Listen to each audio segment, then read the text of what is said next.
Hello bachcho, let's read this question. The question says for the reactions H2 gaseous plus Cl2 gives us 2 HCl gaseous and x kilojoules of energy release हुई. Right, H2 gaseous plus Cl2 gaseous gives us 2 HCl liquid and y kilojoules of energy release हुई. Which one of the following statement is correct? X is greater than y. Option B, x is less than y. Option C is x is equals to y. Option D is more data is required. Key concept for this question is enthalpy of condensation. Right, देखो हमारे पास जब H2 gases और Cl2 gases react करेंगे, पहले वो हमारे पास क्या बनाएंगे, 2HCl गैसेस बनाएंगे और फिर जो 2HCl गैसेस है उसका कंडेंसेशन होगा. राइट, कंडेंसेशन होगा तो हमारे पास 2HCl लिक्विड बनेगा.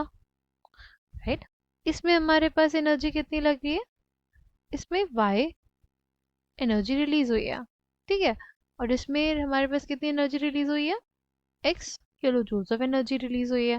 राइट, हमें बताना है x और y का रिलेशन. ठीक, देखो एक हमारे पास डायरेक्ट है H2 गैसेस और Cl2 गैसेस ने मिलकर क्या बनाया, 2HCl लिक्विड, यानी y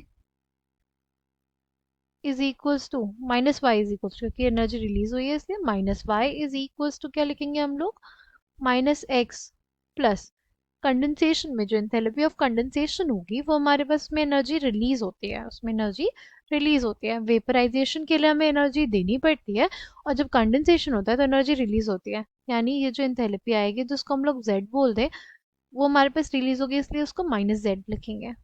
ठीक, तो क्या हो जाएगा, y is equals to x plus z. यानी हमारे पास जो y होगा वो बड़ा होगा किससे, x से. y जो होगा वो x से बड़ा होगा क्योंकि कुछ अमाउंट z हमने ऐड किया उसमें, तब जाके तो x में कुछ अमाउंट z हमने ऐड किया तब जाके हमारे पास y बना. इसलिए हमारे पास जो y होगा वो बड़ा होगा किससे, x से. Right, y will be greater than x because में जो एनर्जी इन्वॉल्व हुई वो इक्वल होगी इन दोनों के सम के.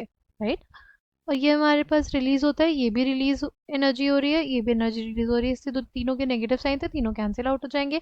y will be equal to x plus z. इस वजह से हमारे पास कौन सा ऑप्शन करेक्ट हो जाएगा, वो हो जाएगा ऑप्शन बी. ऑप्शन बी हमारे पास करेक्ट हो जाएगा. राइट, कंडेंसेशन में एनर्जी रिलीज होती है. ठीक है, अगर वेपराइजेशन होता है उसमें एनर्जी का कंजम्पशन होता है. ठीक, तो हमारे पास y will be greater than x. Option B will be the correct answer for this question. I hope you understood it well. Thank you and all the best.